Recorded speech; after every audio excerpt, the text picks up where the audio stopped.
Hi friends, జొన్న పిట్టునైతే తయారు చేస్తున్నానండి. రాత్రంతా నానబెట్టిన జొన్నలండి ఇవి.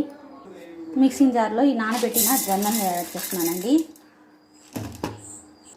ఇప్పుడు ఇందులోకి ఒక ఇలాచీ, ఎండు కొబ్బరి ముక్కలు, నా దగ్గర పచ్చి కొబ్బరి లేదండి, అందుకని ఎండు కొబ్బరిని యాడ్ చేస్తున్నాను. పచ్చి కొబ్బరి ఉంటే ఇంకా టేస్ట్ బాగుంటుంది. బెల్లం తరుగు యాడ్ చేసి కచ్చపచ్చిగా మిక్సీ పట్టాలండి.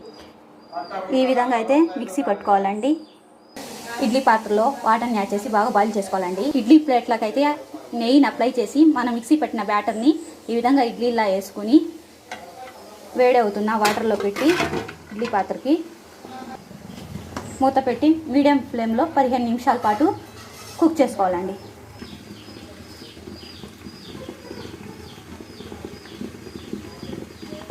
పిట్టు అయితే పర్ఫెక్ట్గా కుక్ అయిందండి. ఇప్పుడు దీన్ని చల్లారనిద్దాం.